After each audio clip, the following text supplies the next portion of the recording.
Hello, everyone. Thanks so much for joining us and welcome to Rocky Mountain College of Art and Design's sixth and final virtual Visiting Artist, Scholar, and Designer program event in our year-long world building series. I'm Gretchen Marie Schaefer and I direct the VASD program at REMCAD. The VASD program is an interdisciplinary resource that values passionate curiosity and explores critical, diverse, and creative inquiry.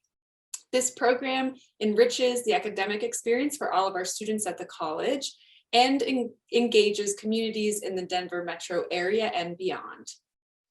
When we started the World Building series last September, we were 6 months into the pandemic, and communities across the world were filling the streets in protest after a catalyzing summer demanding racial justice. It was also the 10-year anniversary of the VASD program and the first time we would not be in our historic auditorium, but rather gathering via the internet from our homes and studios. Time and space had seemingly collapsed, and we were wading in the waters of uncertainty and of personal and communal loss and division. And maybe because of all of this, some of us had been logging on to these talks wearing sweatpants and desperately clutching sleeves of Oreos, but we've nevertheless been showing up, determined to participate in meaningful conversation at a moment when we're really being called to build our world in remarkable and novel ways. So regardless on how you all are showing up today, we're just really so glad to have you here because we're still swimming in some difficult and murky waters as we strive to build a thriving world of equity, care, and dignity as artists and designers. With work yet to do, our series culminates with today's speaker, scholar Nico Wheadon, and her talk titled "Where Interior and Exterior Worlds Meet." Poised towards the future, Nico's galvanizing work sits at a compelling intersection of practices, including curation, education, and writing, and is an exercise in collective dreaming and action. Nico's interdisciplinary practice brings multiple and at times opposing visions into dialogue in order to build a more responsive cultural ecosystem. In collaboration, she creates exhibitions, programs, curricula, and publications to produce engagement with and scholarship around contemporary Black art and culture.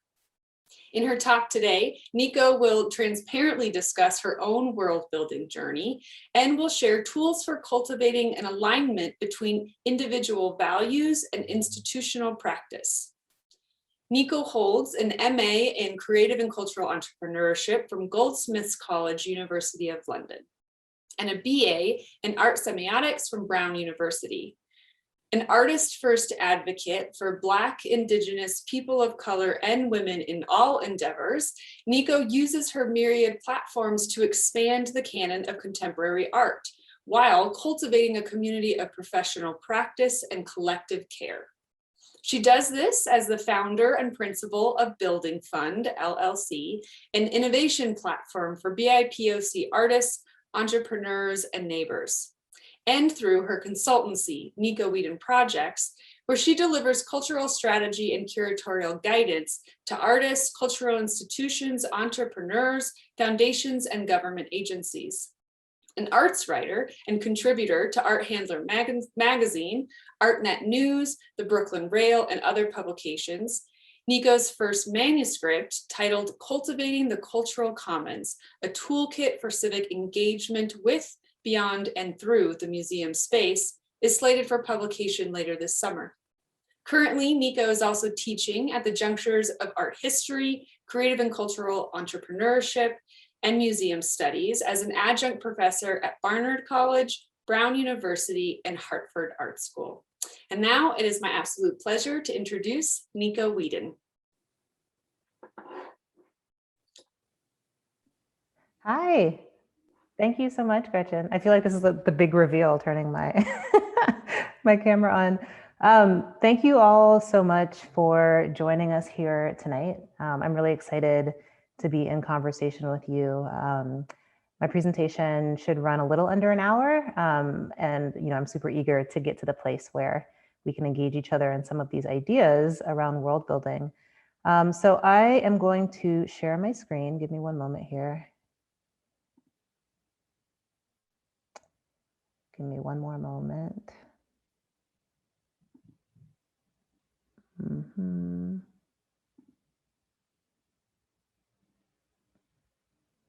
Okay, so hopefully this is a full screen view for folks. If it's not, please someone scream at me.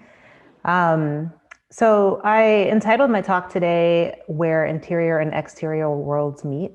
I don't fully have a vision for what that kind of juncture looks like, but I do know that, I spend a lot of time trying to balance my work as an independent and as an individual in this ecosystem with, all the things that I'm learning from the ecosystem at large. So it includes, kind of work within institutions. And so I think about that as kind of like soul work and institutional work that is both, complexly interwoven, but also discrete at times. And so preparing for this presentation was a really fun exercise and just trying to put all the different things that Gretchen shared in my bio on a piece of paper and kind of map it out in terms of, where my priorities kind of fall.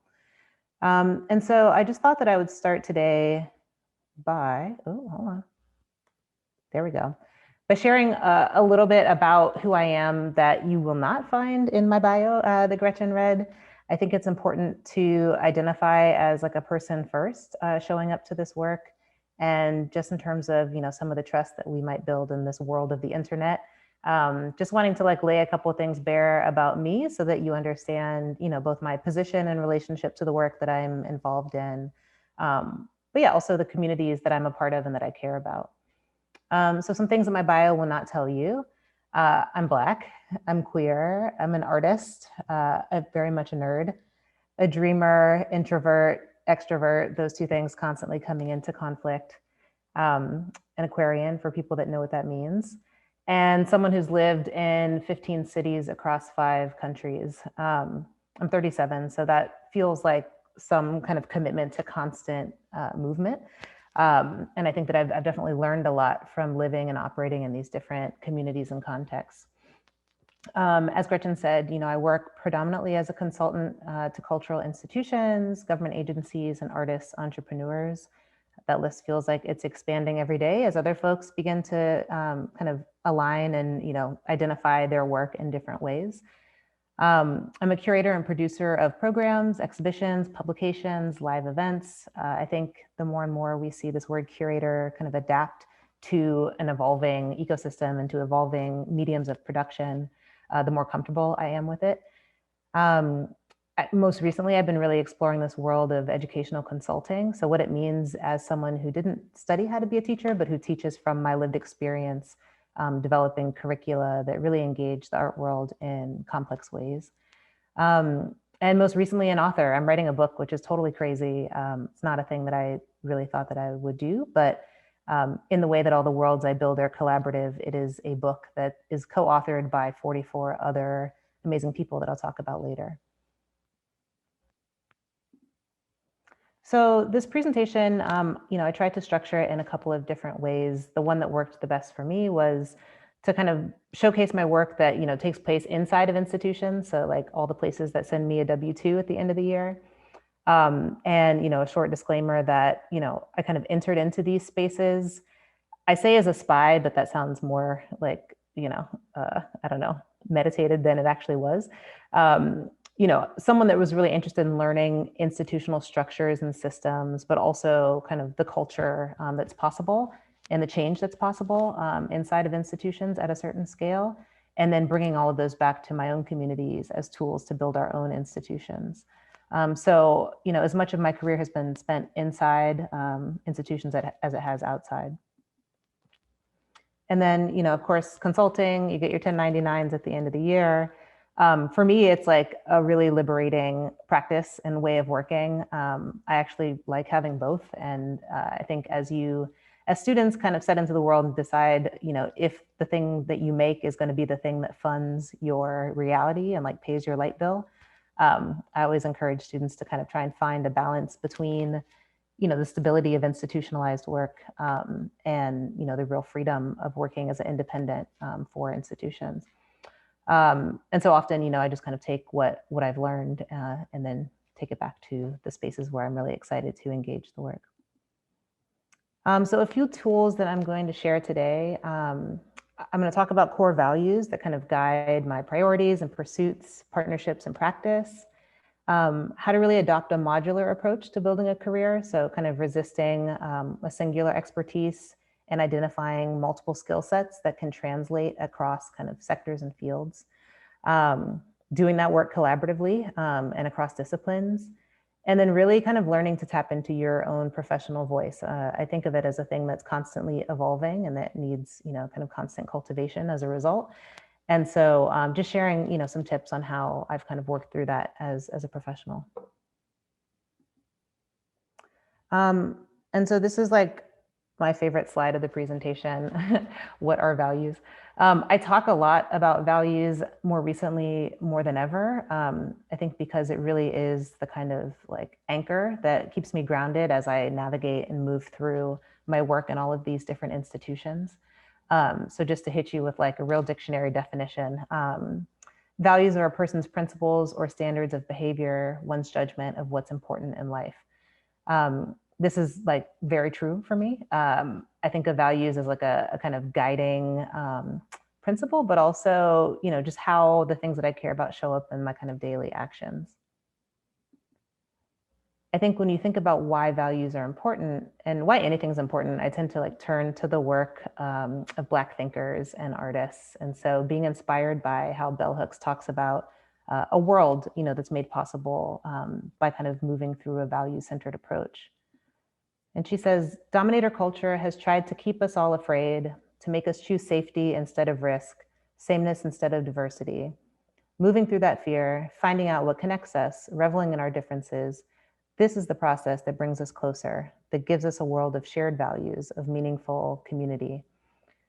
Somehow I like only found this quote really recently, but it struck me and continues to kind of stay with me. And a thing I'll do in the presentation is kind of present like some key takeaways to help me remember that, there are kind of, lessons to be learned from these really inspirational kind of moments and experiences.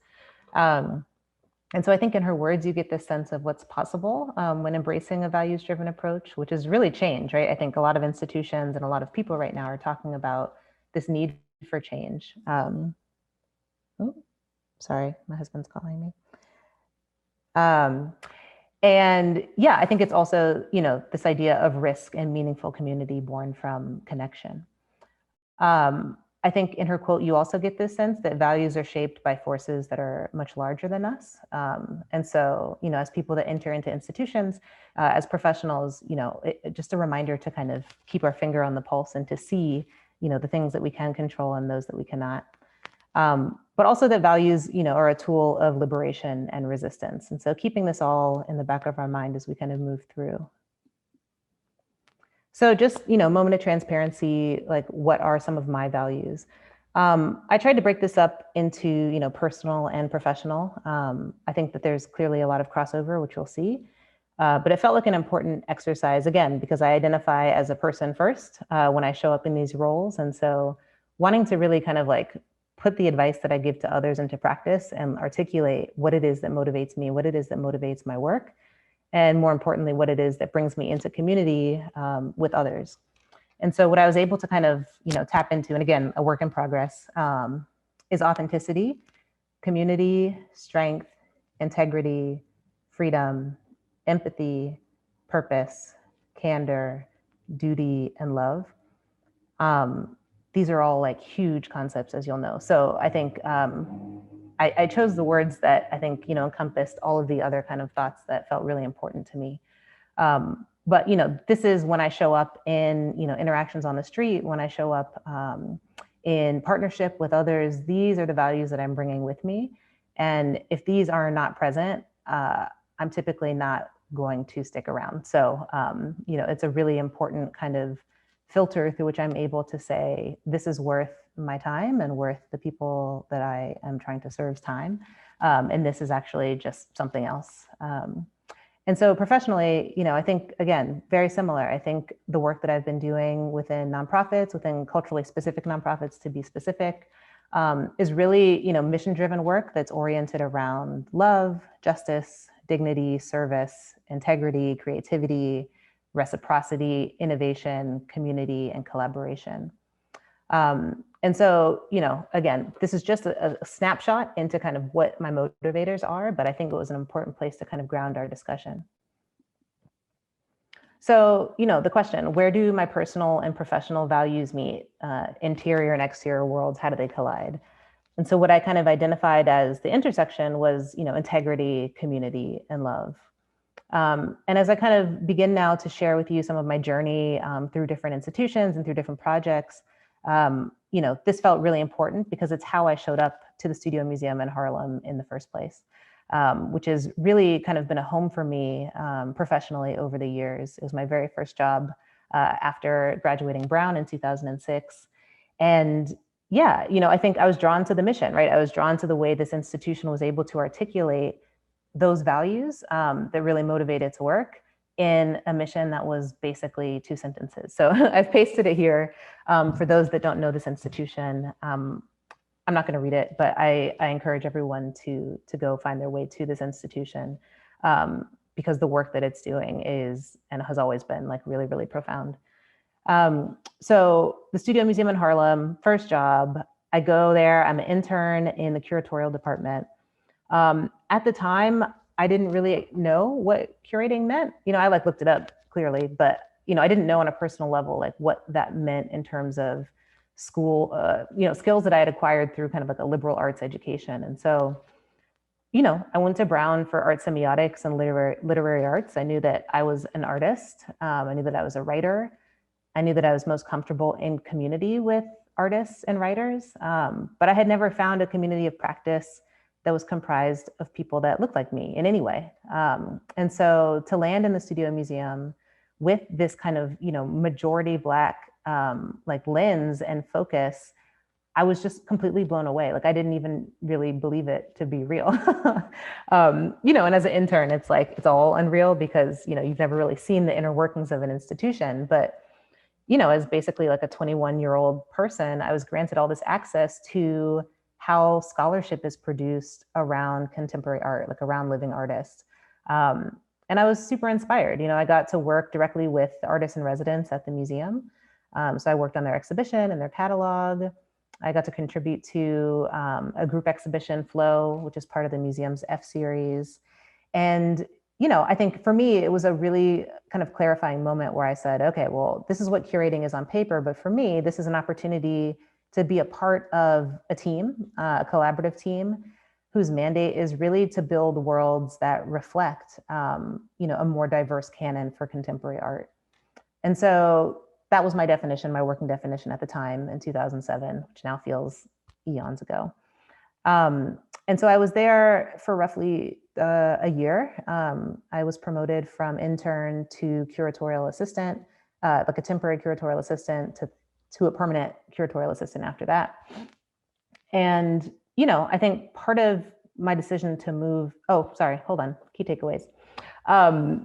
Yeah, so I think that, for me, like if I were to say what was most valuable about that really short year early on in my career, it was the opportunity to like identify a community that nurtured me both personally and professionally, and to really kind of like sink my teeth into what it meant to participate in that community. And, that I'd also found a safe space, right, to really trying to like exercise my voice as a professional. So writing catalog essays, writing wall text for exhibition content, and just really experimenting with like how my voice showed up in the world of the museum. And, feeling totally overwhelmed by the experience and like learning to just sit back and listen and watch and observe and say, this is actually like what you might have to offer this context, but this is what the context offers you as someone who's kind of constantly learning. And so I left after a year because I got a position at Rush Arts Gallery, which had a very similar mission. It was a nonprofit arts gallery in Chelsea. It was serving a very similar population, right? So thinking about emerging artists of color in New York. And yeah, I just, for whatever reason, I wasn't convinced yet that I was a curator, right? I think because someone called me that and I got a job in a curatorial department, but I was still really figuring out, like what that would mean for me as someone who was most invested in the community first, right? So in building the world of artists, and artist engagement, but not necessarily imagining that work to exist kind of solely within a gallery space. And so what was great about Rush Arts, and I was there for 3 years, was that, it was another artist founded space. I got to work directly with artists, in this case, Derek Adams, who is a mentor and friend. And yeah, just be really challenged by the fact that it was just he and I in that institution at the time, right? And so I was literally doing everything. Like there's 2 shows that are pictured in those top 2 images. And those were 2 of the first exhibitions, group shows that I ever curated there. But, I was also like writing the catalog and, art handling and serving wine and like literally doing every kind of aspect of the gallery's operation alongside Derek. And so, yeah, I think I needed that experience because I think it kind of taught me which of the skills I wanted to like hold on to and to refine, and which I could kind of let go of, right? Like I realized that at that time I wasn't really that interested in writing grants. I really wanted to be interfacing with artists and building worlds that illustrated these like super complex ideas that they were grappling with, both individually and as a collective. And so, yeah, again, super formative experience, culminated with me being laid off, like in the middle of that kind of economic downturn. And really like having a moment of questioning, right? Because I felt as though we were just really getting started in terms of like, I don't know, like building a movement, right? This is a nonprofit gallery in Chelsea, which is a very like commercial arts district in New York. And so what it meant to like be having all these people engage in this conversation around building a world that was driven by artists and not necessarily by, the art market's response to their work and their presumed value. But then I was laid off. So I was like, all right, well, you got to like figure something else out. And so, this kind of thing that kept coming to mind was like, across these 2 experiences, I felt super at home within these culturally specific organizations. They both have missions to serve like a very specific population who is not served by, a lot of other kind of dominant organizations. And that, these are both artist founded spaces, right? Like I think as a person who identified as an artist first, that felt super important to me, that artists were part of literally creating like the brick and mortar of these institutions. And so it seemed as though the values, that come with those artists would be imbued in the institution from like a very foundational place. And so, I was like, okay, well, how do I build my own? Like, how do I build one? And at the time, there was a bunch of like descriptions for jobs and development, which again, I was like, I don't want to do that. I want to understand the full picture of what's necessary to build an institution, so that I can then, go out and like do this work in community. And so this like marks the beginning of what I will call the London years. It sounds like a really bad album. But it's a period of like 4 years where I lived in London and I didn't know anybody over there. I sold everything I owned to go there. And I went to get my master's in creative and cultural entrepreneurship from Goldsmiths College. And I'm glad I did. I think I needed the kind of shock to the system of being like outside of my comfort zone, outside of the things that I understood to be true about like how art functions and how art, builds these different kind of like microcosms within the ecosystem of art and culture. And especially as someone who's committed to like contemporary Black art, I wanted to be challenged by a more kind of diasporic definition of Blackness, right? And so I was like, okay, I guess we're just gonna move across this pond. There was also the Olympics that were coming there during my time, and I was really excited to do some fieldwork research around artists' role and like the arts role in these kind of moments of like regeneration that cities take on in these kind of global events, during these global events. And so, I think that, it was like, when I look back on it, there's one really formative experience, which I'll cite, which was being a part of an artist-led residency inside the Tate Modern. It was called These Associations by artist Tino Segal. And I'm one of those blurry people that's running around as part of his artwork in the space. And, I think actually, if I'm to qualify like what the London years is, it was like a moment of experimentation, right? Like I think I was considering like what role institutions, specifically museums, play in supporting the worlds that artists want to create. And so I was drawn to this piece because it was an opportunity to literally inhabit a museum. Like I went there like a regular job, 9 to 5, and ran around for 8 hours a day, 5 days a week, engaging strangers in really like intimate conversations about not just my life, but like the human condition. And it was beautiful. I learned a lot. I was totally transformed by this like series of interactions, both with the people in the piece, but also visitors who showed up to the museum.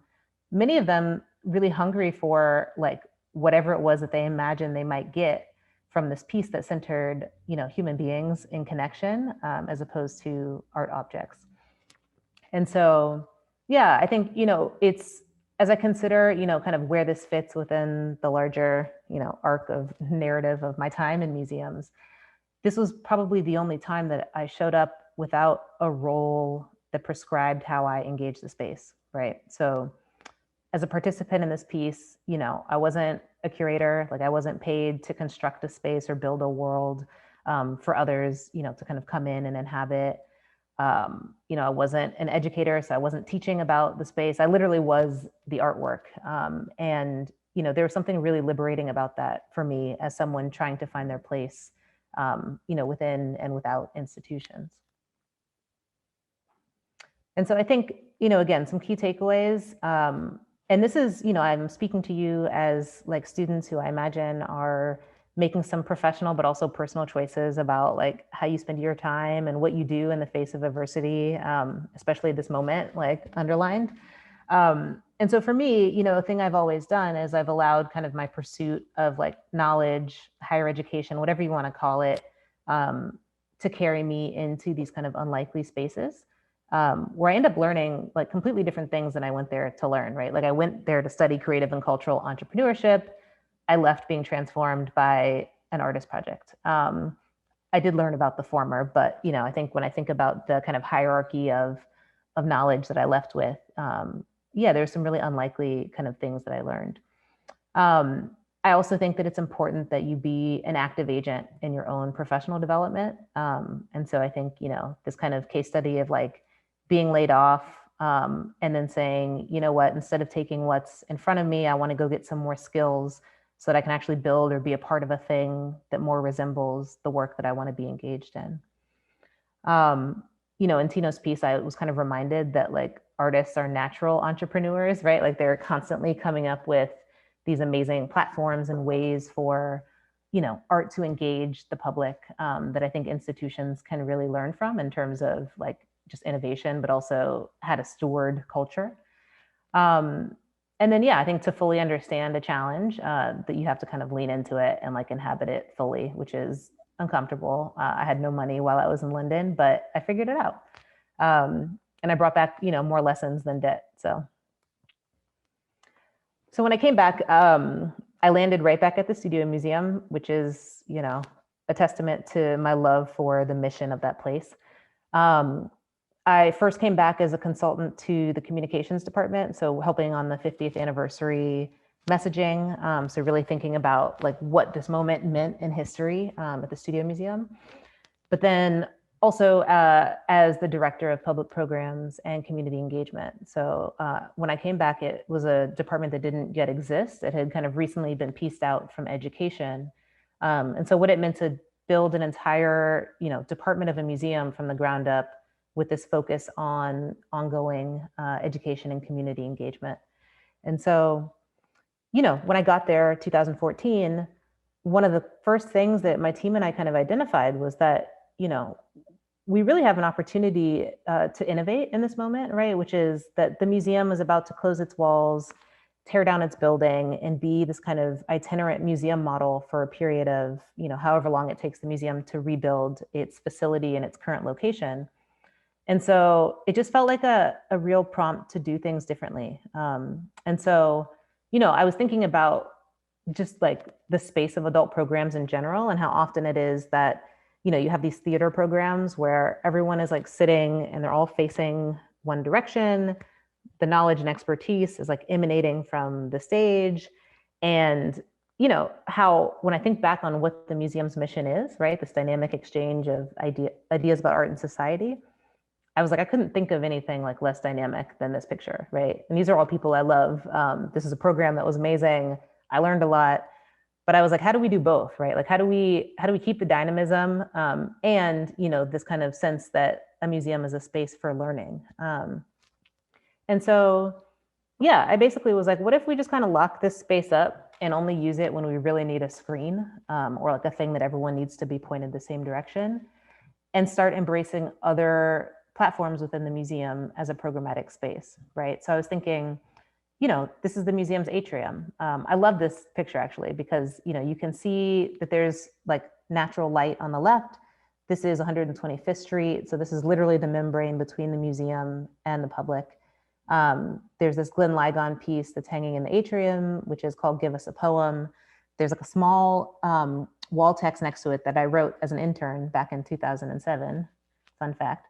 But the work in and of itself embodies this tension between internal and external, the individual and the institution.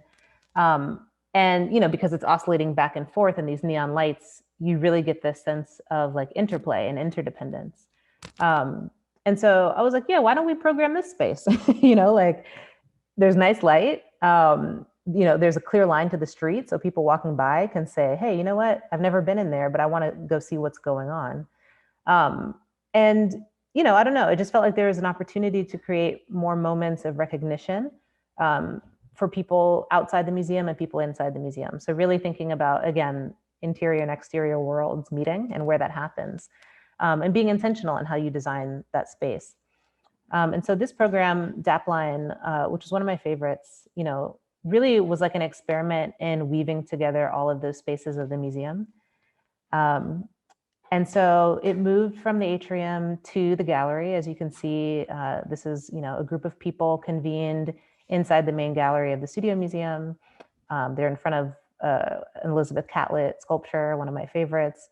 And, what I think is so compelling about this work is that it really collapses the distance between people there to engage the experience and the artwork that the experience, is inspired by, right? And so, everyone is kind of in the round. They're all looking down on these different dancing and performing artists, activating the space in ways that I think are just so dynamic, right? Like, I think that's like, again, going back to the punchline is like, that's what we're going for. It was like, how do you enliven this space in a way that, you can really feel the power of art to start a conversation. And so, earlier I talked about institutional collaboration. This was like a huge feat, right? Because as you can see how close these people are to the artwork, it's like we had to collaborate with curatorial, with the registrar's department, with operations, with everyone to make sure that the artwork is protected in this context, but that people feel free to engage in a way that, the program inspires. And so, yeah, I think, the fun fact is that we like came back to the theater in the end, but we totally flipped it on its head, right? So instead of having all those chairs pointed in one direction, we kind of stacked them in an arena type layout so that everyone was still facing each other. You still got that sense of looking other program participants in the eye, and the stage, the expertise, all of a sudden kind of took up this central space where, before the audience would be there. And so, I just think of that program as like a really great case study for the ways of thinking about how museums can push themselves to do things differently, and how, the space of programs and education really is a driver in that way. And so another kind of, interdepartmental collaborative initiative that took place during my time there was in Harlem, which is very much still going on. Which kind of, defines the museum's program during this interim period while it's under construction. And the name of it is really quite literally a response to the question, what is the Studio Museum in Harlem without the Studio Museum? Meaning without the physical building. And so here you can see, at the top image is Rudy Shepard, who's an amazing artist, most well known for his 2D work. So for his portraits that he does on paper. had built like a huge sculpture in Jackie Robinson Park, had a performance that he activated, used this kind of sculptural headdress as part of his performance activation. And so was really encouraged to work at a scale beyond what he had worked, in before. And that both he and the museum could learn from this, different way of working in the public sphere. And the image below is Simone Lee and her work in Marcus Garvey Park. This was her first foray into public art. So this is one of her imbas, which is, a traditional kind of hut. However, she made hers without any doors. And so it really gives you this sense of like impenetrability, right? It's like an object that its function has been kind of erased in a way that poses a bunch of questions. And so what I love about this picture is you see someone literally touching the artwork to learn it, right? And I think that that's something you could like never imagine taking place inside a museum, because the laws of the space, because the ways in which the space is patrolled and policed, you're not encouraged to learn about things by touching them. But we had this amazing opportunity to rethink all of those kind of structures of power, but also hierarchies of knowledge, right? So thinking, it doesn't have to be that we learn from the space of the exhibition catalog and the wall text what the work is about. We can learn from how people and how we engage it in real time. Another really important thing that came out of this time period was the Community Advisory Network. And so this was a group of, I think it was 25 people that lived and worked in Harlem. My team and I convened this amazing group of local cultural leaders, not all of them representing institutions, a lot of them just amazing individuals that have like committed to work in Harlem. And yeah, this was really like a think tank, like an accountability partnership. It was an ability for us to kind of share ideas that we were thinking through with this kind of, stakeholder community before these ideas became materialized in a final form. So imagine like living in Harlem and instead of just seeing the IMBA, or Rudy's piece dropped into your local park, you've been a part of conversations ahead of time around why the work is coming, how it's inspired by the surroundings. And, you've been able to kind of weigh in on like whether you think it is relevant or whether you think it activates the museum's mission in a way that is inspiring to you. And so this was really about creating a feedback loop with the community that could inform the direction of our work, again, in real time, which I think is so rarely the case within these institutionalized settings. And so, again, just thinking through some of the lessons that I'd learned in other spaces and how that kind of bend towards innovation and that bend towards doing things differently can be introduced in the museum space in a way that produces, new insights, but also new pockets of activity and new kind of, communities that the museum might be able to be in like long-term relationship with. And so I think, I have a lot of takeaways on this time. This was like 5 years, but it was like a very dense 5 years. My team was small and mighty. We did a lot of work. And I think that, part of what I learned was that work, because it's so rooted in building relationships, it's just like super slow work, right? It's like coming to terms with the idea that some of the change that we were trying to affect would likely not happen in our lifetimes, and that like that's totally okay. I think also, that like community as an idea is not like a monolith, right? It's like it has to be defined. And so for the Studio Museum, carrying and bearing Harlem in its name, it's like, well, what does that mean? Like, who is Harlem? How many Harlems are there? And how do we kind of celebrate difference within all the different affinity groups of that place? And then I think also just like the work of transforming institutions is like super slow work too. And that, yeah, if you're able to work in a non-hierarchical way, the work is actually like super generative and super fun. And when I think about the skill sets that I left that experience with, it was far more than like programming and community engagement, right? Like I think I left having tapped back into an interest in curatorial work in a way that I would have never imagined, because we were working directly with artists, to build worlds and to build experiences, kind of beyond anything that they'd imagined previously in their relationship to the museum. Just gonna do a quick time check here. Okay. So, all the while, I'm working Nico Wheadon projects is like me, a person doing things with my independent hat on. Um, and I think it was around the time of going back to the Studio Museum for the third time that I really started writing. I tapped back into the practice that I, came to the museum with in 2007, which was writing. That's like how I communicate most clearly. It's like the medium that I feel most comfortable with. And it's a real reminder to go see art, right? Like I think so often we get caught up in our work that we forget to like go do the thing that got us to the work in the first place. And so to write about art, I have to go see it, right? Like I can't just write about it from my imagination. And so, yeah, it was a really great reminder to like take my lunch break, get on the train, go see an exhibition, come back and like think about, these worlds that are built in the space of exhibitions. And so, I started writing for the Brooklyn Rail, but then also a couple other folks, and really just seeing that as, I don't know, like another exercise in honing my professional voice, right? It's not just coming through and how we describe programs or how we describe, the community engagement work of the Studio Museum. It's how I, as a practitioner, understand the value and importance of art in this kind of broader, ecosystem. I was also doing a lot of advising. So, an institution will call up and be like, how should I spend this money? Which artist should I pick? How should we think about this, retrospective exhibition for this artist of color, and, the kind of associated programming. And so these are just some of the folks that I was advising for at the time.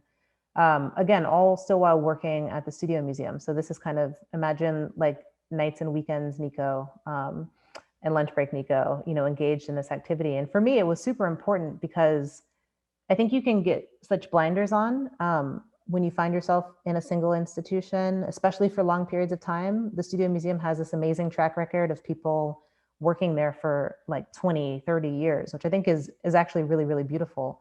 And I think for me, the only way I'm able to like ensure that my perspective is informed by like a holistic understanding is to engage in culture that other people produce, right? So not just the things that are a part of, the institution that supports me, but also supporting other institutions and really wanting to make sure that we're all kind of speaking from this shared place of values, as Hook said. And so, this is work that I still do now, and I find it like it's a constant source of revelation. I think that I prefer working inside many institutions than inside only a single one, but we'll see. It takes a lot of stamina, so I don't know how long I might do that. But yeah, I mean, some takeaways, it's like, of course, you learn how institutions operate. I think for me, working within nonprofits, for-profits, small organizations, large organizations, the most, kind of common takeaway was that like people share the same problems. People share the same issues of like relevance, accessibility, sustainability. And also we want to think about nonprofits and for-profits as being these wholly different entities. But in truth, it's like, I say it, money is money, right? It's like a lot of them are funded by the exact same people. And so what do you do with that? Like, what do you do with that information? How do you like process the importance of your work in those different spaces differently? Do you? And so I think, yeah, working through a consulting mode allows me to kind of stay current on the questions I'm asking of institutions, but also the questions institutions are asking, of their work more broadly.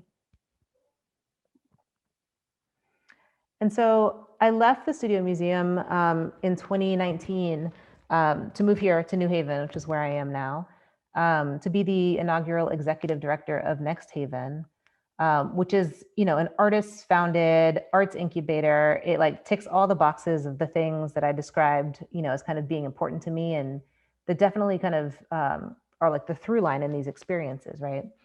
And so this is a rendering of the facility, which is still under construction, but, was able to come in really early in the process and help, deliver some like mission, and like operationalize this kind of building in a way that allowed for that mission to be animated into a living, breathing program with actual artists. And so, this is year 2, the cohort that's still there now that graduates next month. And being super inspired by this ability to literally build a thing from the ground up. Like I use this picture because there's construction hats and they're real. It's not like that cute thing you do when you put them on because you're like, oh, this is new. It's like, no, there's like dust and piles and ladders.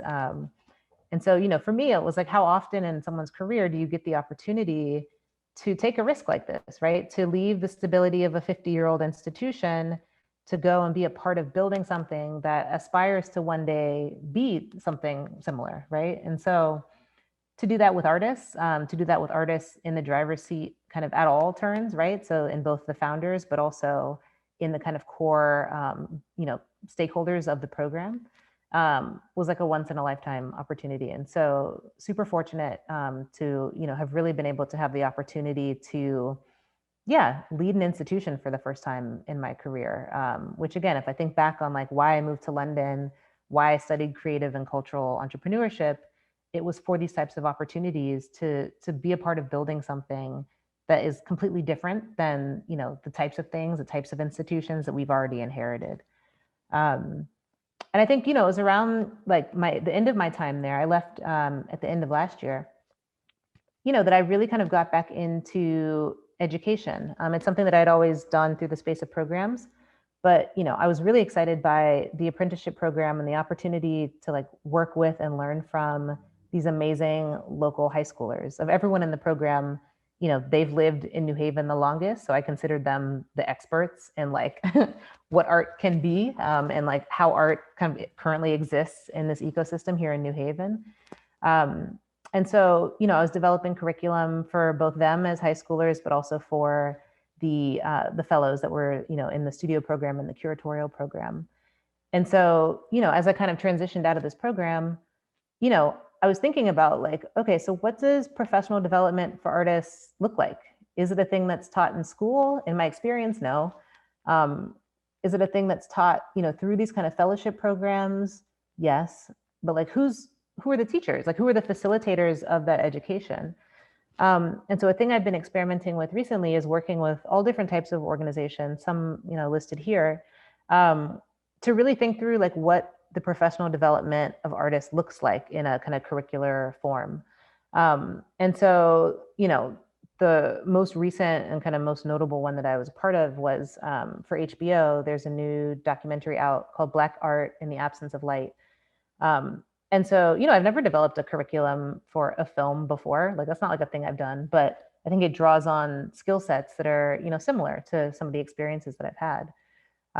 And so when, invited to be a part of this, I was like, yeah, I'm gonna figure that out, which is the other great thing about consulting, right? Is that you figure a lot of stuff out, and, you work kind of out loud with people to produce a thing that is relevant and useful to them. So I think HBO is looking to engage a different type of audience than it has. And really, I think like a lot of people during COVID has been thinking about content and like the value of content and it being more meaningful now than ever. And so, yeah, it's like, how do you make this film have legs and like live in people's lives in a way that's transformative, right? How do you build a whole world around the film that, can be engaged both like as an individual at home alone, and then when the world reopens as like people in space. And so I was hired to build this out, alongside the strategic partnerships for the kind of screening of the film. And so just, some more takeaways. I think it's like, for me at least, I learned art school is like literally not where professional development of artists happens. I don't know what happens at your school, so please don't like come for me. But, for the most part, I think it's like, yeah, there's a focus on material and on form and on concept, but what about like taxes and business planning and career strategy? Like I don't think that that is a place where a direct conversation around that is had, and that's something that I'm very interested in. I think also that like these cross-sector platforms have to be created, because I think that's like how artists become empowered, with information to be, again, like the drivers of their own professional development.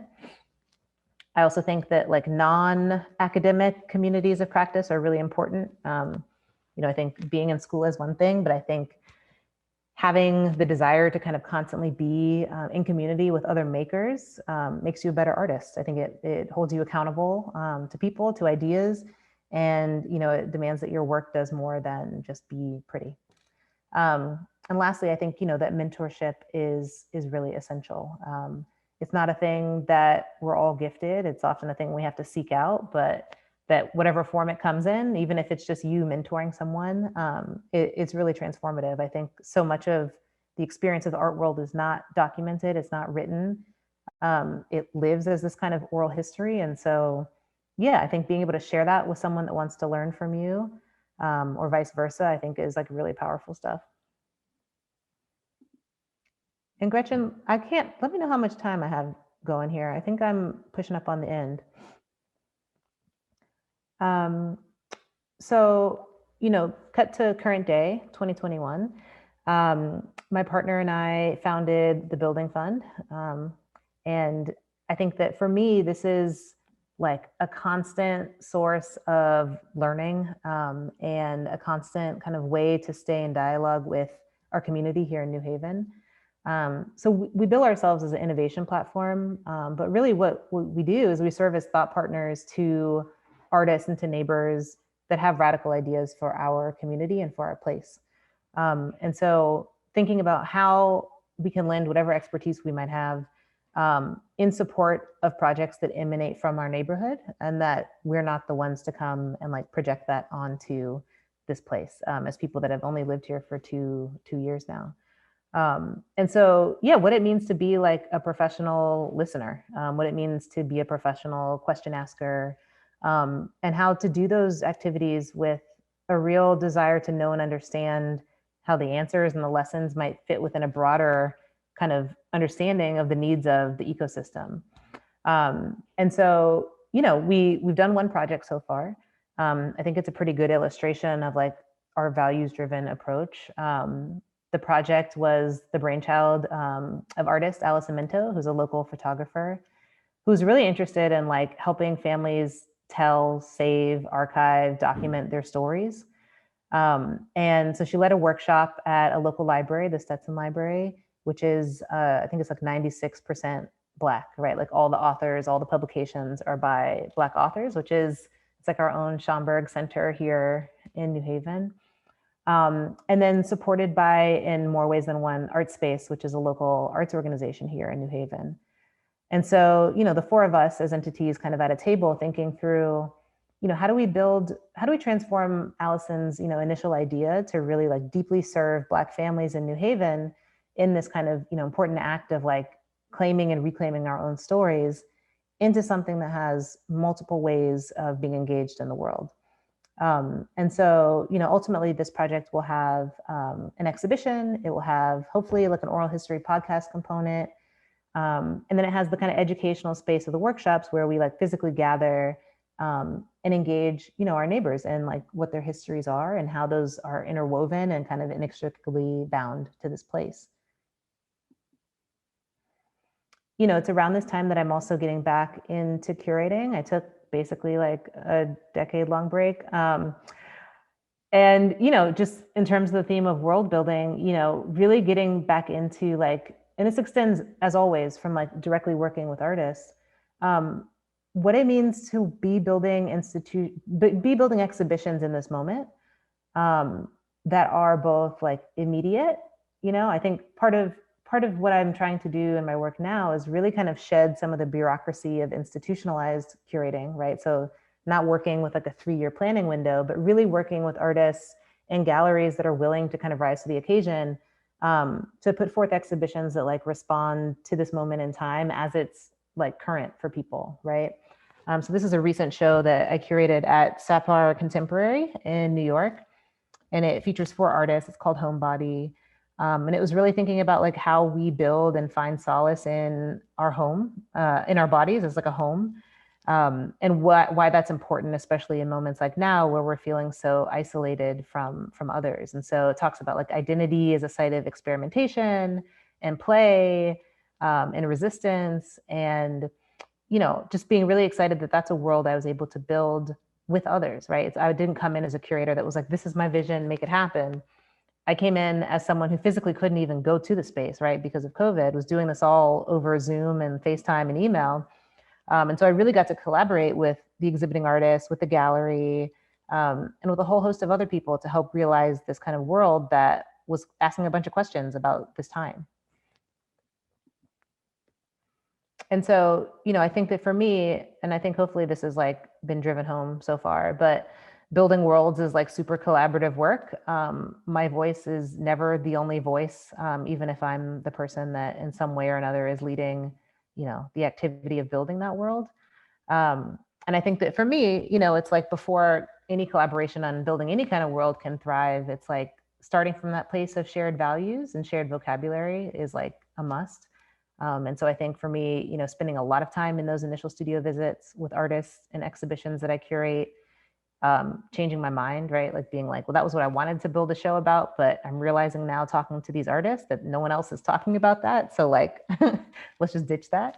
And that, yeah, I think, the space of the exhibition being about, the world itself, but then also about kind of the invisible, like soft tissue that links the artists in the exhibition, right? So thinking about what the relationships are between artists' works, and how those sit in dialogue and space in important ways.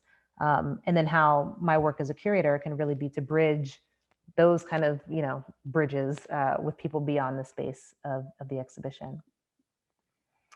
And so now nearing the end, I think a thing that I'm noticing more recently is that these like think tanks are arising. Creative Time has one now. I am part of two. I'm part of Readying the Museum, which is run out of Arizona State University, and the Institute of Possibility. And yeah, I think just arriving at this place of like feeling affirmed that like these coalitions, these collectives, however you want to bill it, the collective work of like trying to drive transformation in the field is happening, and that I think people are really acknowledging the importance of like collective impact models for that work, right? So not just a bunch of individuals where they are offering, various forms of expertise, but really like bringing people together with a blank piece of paper and saying, yeah, how are we going to like use what we got to transform the world? And understanding and agreeing that there's a problem to solve for, right? Like I think that's the other thing. These aren't think tanks just for thinking's sake. This is, two coalitions I'm a part of that are really trying to create new conditions in which like artists and art can thrive. And so being really excited by this, what feels like a pretty big shift, right? It feels like this is something wholly new. And the last thing is this book, right? Oof, which is why I'm tired, because I'm writing it and it's due very soon. But this probably being like the most collaborative effort I've ever been a part of. So this is not even all of the contributors. It's about half. It's as many as would fit on this slide. And the book is really a celebration. It's a celebration of like work that is happening. Ooh, hold on. In the practice of artists, in the space of like programs and community engagement, oftentimes like the most invisible work of museum institutions, because the voices that are privileged through the space of the museum, often live in very specific departments. And so what it means to bring together, over 40 people that are literally invested in doing this work of transforming the world through their practice in one space to kind of riff on this moment in time, and to share tools, right? Like I think it's literally a way for us to say, these are my missteps. This is what I learned from them. Here are some tools that you might be able to use in your journey moving forward. And so the book comes out, I think in the summer of this year. I'll be sure to update you if you're interested on it. But yeah, I think just really being excited about trying to understand how a book can bring together not just, tools, not just ideas, but how it can also build scholarship in a way that, it didn't exist before, right? So when I look at the press that's publishing the book, it's a lot of the same voices, and it's a lot of the same essays published over and over again. And so what it means to use my platform and my privilege as someone with an access to a platform to introduce like 40 new scholars into this kind of canon that's discussing what the future of museums looks like. And so not even centering the voice of people in museums wholly, right? Like thinking about what museums can learn from grassroots approaches to work, what museums can learn from artists, entrepreneurs, and architects. And so there's a program that we did pretty recently for the Brooklyn Rail, which was the very first book program. It was a conversation with me and 3 other participants in the book, Miguel Luciano, Shonda Chapman, and Jamaica Gilmer.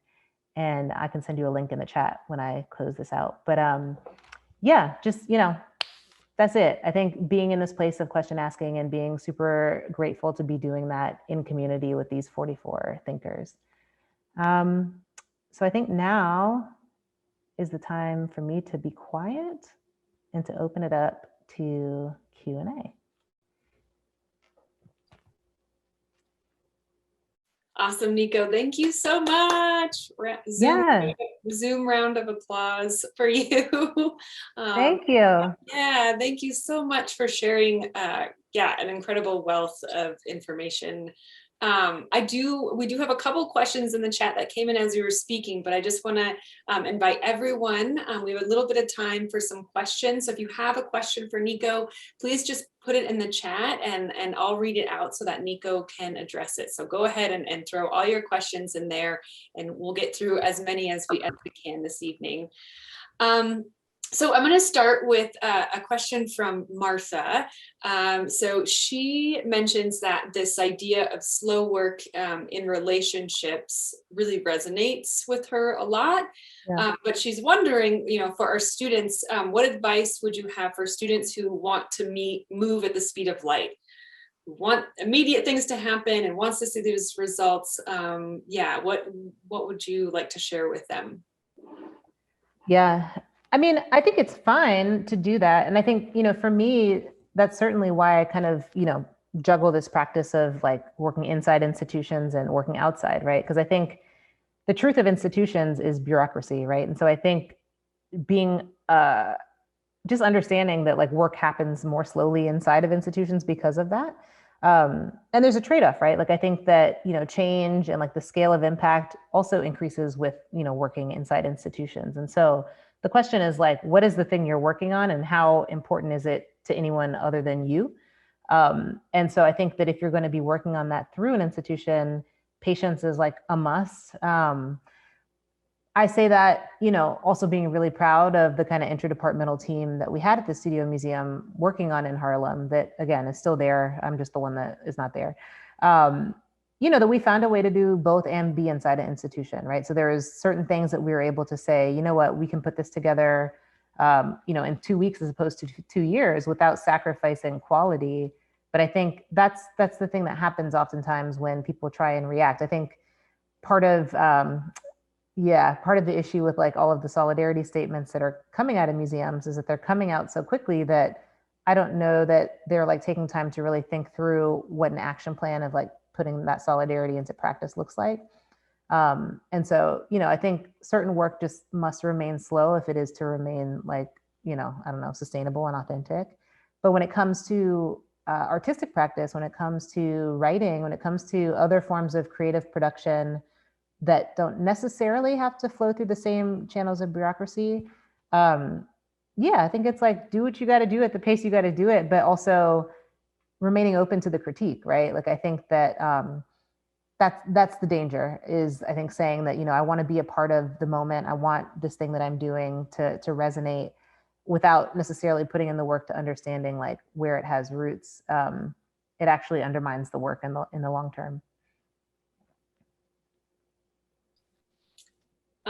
Actually, a follow-up question in terms of time. Yeah. So Lori, a faculty member of ours, does mention that RMCAT offers a professional practice class, at least within fine arts, I know for sure. Mm-hmm. And this is a little specific to kind of the structure of our college, but that class is offered on a single term, which is 8 weeks for us. So she's actually wondering a little bit about, thinking about an ideal professional practice class in an art school.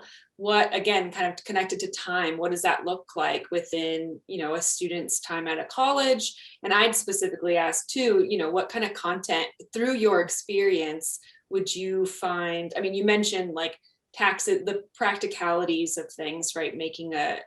Having a living, making a living. But yeah, what kind of curriculum do you think would be most valuable when you look back at all of your experiences? Yeah. So I'm only going to speak from the place of my experience because I think artists are actually better poised to answer this than me. But, I had a call last night actually with a friend who's an amazing artist, super established, And he was asking me about whether he should form as an LLC, because he's entering into a lot of public art commissions. Um, and I had to kind of break it down, right? Where I was like, well, are you going to be paying anybody, or is it for the safety of, making sure that if anything goes left, your finances, your personal finances aren't like someone can't come for them. And so I think there's a lot of questions around not just like paying taxes and like how to do it and how to save money, but like how to structure yourself as a business, right? And I think that for me is kind of what I would construct any professional development curriculum for artists around, is on the intersections of art and entrepreneurship. It's a thing I talk about a lot because I think artists are some of the most natural entrepreneurs, but we don't talk about them that way. We don't treat them that way. We don't like literally use the vocabulary of entrepreneurship to describe what they do in their studio as people that sell their work to other people for profit. And so I think that there's some transparency and comfort that has to be built around like artists and the people that support art talking about money and value directly. Like that's not a thing people are comfortable with yet. And I don't really know why. I think Creative Capital does a really great job of both building curriculum, but also grants management resources and like all the full kind of spectrum of support around, kind of resourcing individual artists. But yeah, I think you could do a lot with no time, honestly. I think it's just cutting out the fat and recognizing that there's like other spaces that exist to talk about production and practice and material and really just going in for the things. And, I mentioned taxes because that like feels the biggest and the most like, I still don't even have my language right around that. But, there's also like strategic planning, right? Which is like literally where do you want your work to be? Like who's the audience for your work? Do you have like contact and connection with those people? If not, how are you going to build it? And so I think that, there's a couple areas that I'm actually like all times of day trying to figure out like what exactly those are in a universal way. But yeah, I think that you don't need more than 8 weeks to really go in deep on the kind of core things that I think are lacking in the kind of broader arts education curriculum. That's great. Thanks, Nico. Yeah, let's build it. Right? Yeah. Let's see. Sean is asking if you could elaborate a bit more on the importance and also the challenges involved in fostering non-academic communities in the practice of practice and critique. Yeah. So outside of academia, so we're stepping outside of academia in this question, do issues of commercial viability, speaking to what you just mentioned there, reinforce an even narrower tolerances of acceptability? Yeah. I mean, so I think that whatever space this is that I'm imagining would have to be constructed as like a for us by us space by artists. I think that competition is like super real. I think that that's like the challenge. If I were to say one thing, which is like, why don't more of these spaces exist? I think it's because, the whole like scarcity mindset just proliferates among artists, and like rightly so. I think, there's a real sense that if so-and-so gets this fellowship or this grant, then, I can't because there's only so many. And so, yeah, I think it would be an artist-led initiative. I think artists would have to find each other, would have to say, we're actually stronger together than we are apart. And these are the things that we want to learn from each other that we can't learn from someone that doesn't practice or that isn't going through the same kind of phase in life as me. And so, I participated in something the other day, which was like really powerful for me on like a personal level. It was the Black Embodiment Studio in Washington, which is, it's like Black arts writers that come together, they go see shows, they develop scholarship and like write arts reviews. And it's like a community of people that come together, I think, every month. And I was like, man, why didn't I have that when I was like trying to become a writer? Like, why didn't I, I had to like literally go out and try and find other people that looked like me that were writing about art. And, it was like weird. I don't know. There was a sense that you couldn't just go up to someone and be like, hey, you want to do it together? And so that to me feels like a community of practice, a community of literal critique, because it's like art criticism, right? That feeds and nurtures itself. And so, yeah, I think that's like a space that's founded very much by a person invested in like having that type of ecosystem, be more commonplace. And so I think artists can do the same thing.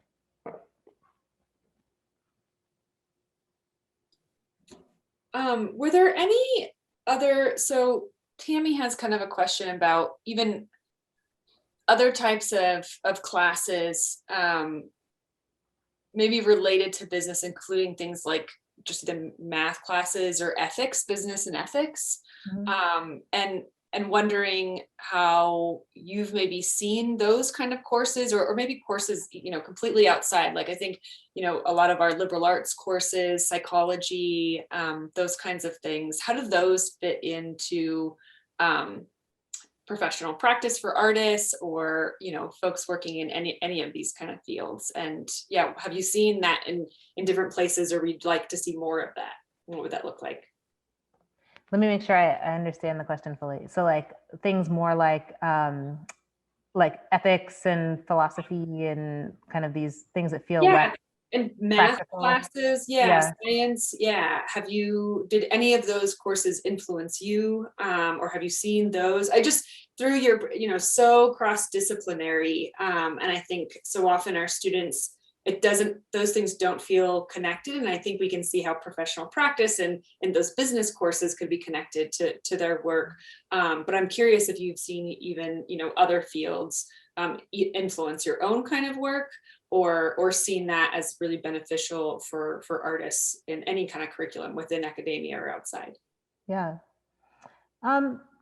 It's tough. So I'll speak from my personal experience, because that's the only place I feel like I know a thing or two about this. But so in my professional practices course that I taught at Hartford Art School, it kind of like lived in a conceptual space for most of the curriculum. And by conceptual, I mean it wasn't so clear like how it might produce an art professional, right? And so for me, it was really important to ground students in this kind of like self-exploration. And so the first module was like socialization. So it's like, how do we understand ourselves in relation to other people? And so it brings in some of those other, ideas that you were talking about. And it was towards the end that we got into like the practicum and professionalization, because for me, part of what I was trying to articulate was that, like, how do you know what you want professionally if you don't know who you are as a person, right? And so I think, as someone who has very much been informed by like every single experience that I've been a part of, I always try and remind my students to like look to their own experience first. So to not constantly be waiting to be taught a thing that they don't already have access to. So it's more kind of guiding people through prompts that encourage them to like actively observe their surroundings, than it is like, so here's how you're going to like make a lot of money being an artist. Because I think what you'll find is that there's like not a broad application to these things and that everyone's experience is so individualized. And so I know that doesn't like perfectly answer your question. I guess the truth is I don't know. I have no idea. I think that, what I've seen in Creative Capital, I think tries really hard to, treat artists as like holistic people in the world. And again, I think, with the kind of not just imagining them getting funded, but imagining supporting them after the funding, is kind of testament to that. But yeah, the truth is I just don't know. Well, I mean, it makes sense that you're talking about starting at that human-centered approach, right? Just that beginning at a place of self-reflection and going from there, gaining that training and knowledge, but always starting at that place of identifying your values and seeing them in places that you want to participate in and contribute into them, So totally makes sense. Yeah. I actually am curious, kind of connected to this identification of values for you. And you touched on a little bit with this more recent exhibition, that you curated now during the pandemic. I'm just wondering if your list of values that you mentioned at the beginning of your talk, have those shifted throughout the pandemic? I just think a lot of us are during this time, things are coming into focus in a lot of different ways. And so I'm just curious if over the last year, you've seen one show up, a value or collection of values show up in ways that you didn't expect, or that you're seeing differently as we start to kind of envision what will happen next, if those have shifted at all for you. Yeah.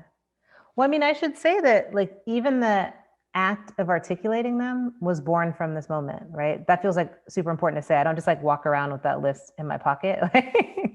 It's like something about this moment of feeling very disconnected from people and feeling as though someone who has like community, integrity, and love at the center of everything I do, being like, where's the community? Where's the love? And so I think that literally it was in that conversation with the Black Embodiment Studio that I was prompted to say aloud what my values are. Like I know that I'm governed by them, and it's a thing that I think has changed, and the set of values have clearly changed. But I think that, yeah, literally going through the exercise of articulating myself as like a values-driven person that is anchored by these values in all things is born from this time. So it's like, yeah, I think the fact that values are kind of this rudder that like we didn't know that we necessarily had to kind of help guide us through, like I think you described them as like murky waters, right?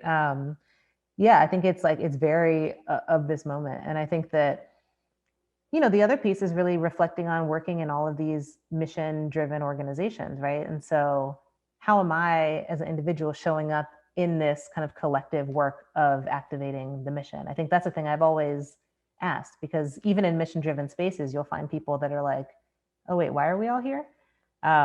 Because for some people it's a job, right? But I'm not the kind of person that can ever detach myself from those values. So it's very much a constant kind of exercise and realignment, to assure that like I am showing up as my fullest self in a context that allows me to show up that way. And the importance of that kind of as a continual practice, right? I hope Totally. that we are doing those kinds of things outside of a pandemic, that we're continuing to chart our waters in that way. Yeah, me too. That's great. And I think, more and more, like you're seeing institutions have to kind of articulate what their values are, right? Like I think, and it's a thing that I watch like eating popcorn, where it's like how all these institutions are responding to like the challenge of the day, right? And so I think more and more like they're seeing that they can't just say that they are XYZ without doing, ABC. And so there is this real moment of reckoning that's happening, both individually and institutionally. And so I think that, yeah, it's a powerful thing to like be a part of and to observe, but also to recognize your agency within, right? Like I think that every time I talk about institutions, I have to remind myself and remind the people I'm speaking to that like institutions are people, right? Like they're nothing if not the people that are inside of them and the work that those people do. And so who is the work in service of? Who is it performed by? Like where does the value of that work accrue? Those are all the types of questions that I think we're all asking right now. Let's see, I think we might be able to get to one more question. Yeah. Right with that. I'm gonna drink my huge water. Well, actually, I might sneak two in here. One person did just want to know where they could find your curriculum for the HBO. Oh, sure, yeah. The Accents of Light series. I will drop it in the chat.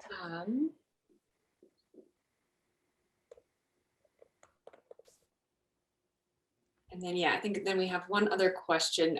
So Shayna is wondering, as a creative consultant, you've described like it feels like a really new job. How do you start the conversations with these really established museums and institution? And I was kind of curious about that too, when you have a number of different sort of vocational identifiers, right? And so it's like, when do you use them, where, and in what conversations? I think that's a bit of what Shayna's getting to, but yeah, she's just curious about how do you start these conversations with these institutions? Yeah. Well, I hear two questions there, both of which are super tough for me. One is like, yeah, how you identify in the world and like how that then carries you into relationship with others. And so, I've always struggled with that. Like I've got a liberal arts education. I'm like kind of good at a lot of things, not great at like any one thing. And I think I was convinced that like I had to find the thing, train in that thing, and then just do that thing until I die. And I found out really early on in my career that like that just does not work for me, right? That's just like literally not who I am. My whole thing is like I want to change the world and address these problems, and I want to do it by any means necessary. And so as I hone and develop my voice and skills in different, kind of places, like just applying as broadly as I can. And so, yeah, I think that for me, it really is networking, right? Like in the least gross manifestation of the word. So I think it's when you're leading from a place of values, you come into contact and a relationship with any number of people. And so nurturing those relationships again, like over time, right? And so, for instance, the HBO, I think that's probably like the most like unlikely partnership for me as like just a woman in New Haven, for that to like be a clear, like, how'd you get that? But my mentor, who I keep in touch with, nominated me as someone to help build this curriculum. And so I think in my conversations with my mentor, being really transparent about where I am, what I'm struggling with, what I'm interested in, the kind of work that I feel most oriented towards currently.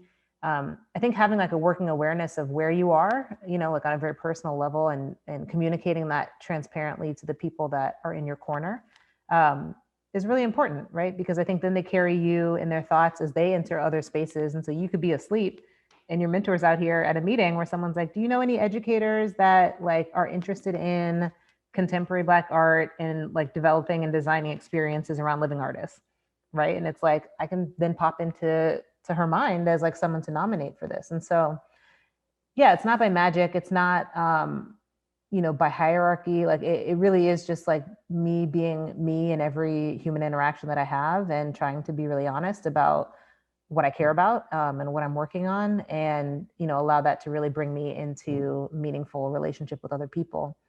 There's plenty of stuff that I say no to, or that I say, I'm definitely not the right person for that. Thank you for thinking of me, but like, here's a list of like 25 other people I know who would be so much better at that thing that you need. Let me put you in touch with them. And so I think that's like the other side of the networking, right? Which is not just trying to like position yourself in relation to opportunity, but supporting other people that you care about, and also, having access to opportunity, because they are so rare. And so, yeah, I think it's a balancing act, really. And like you said, Gretchen, it's like constantly evolving. And so I think right now I'm really committing to this work of clearly finishing the book because it's due, and the building fund, because, I want to build here. I want to build with my partner. I want to be of service to my neighbors, that I'm learning, but I still have a lot to learn. And so I feel like I'm like in this space of deep listening, that, I really do appreciate and learn from. And so that's my hope, that I can commit to that for, as long as necessary, and then just see where that takes me. Oh, Nico, thank you so much, Yeah. for sharing all of this. And yeah, I'm thrilled about this book coming out, and just the way you've structured it, with these 40 different collaborators is really incredible, and just another example of the way you approach, like you said, not just positioning yourself, right?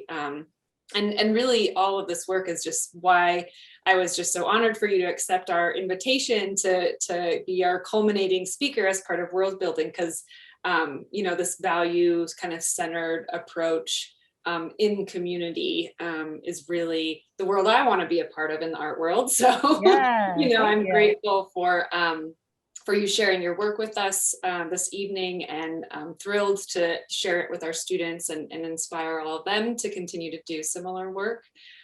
So just thank you so much for being a part of our series, and being here with us tonight. Yeah, thank you. A round of applause to Nico. Thanks to everybody for joining us tonight. As always, I ask that you just take care of yourselves, take care of each other, and we will see you very soon. Bye. Thank you, everyone. Thank you, Gretchen. Thank you.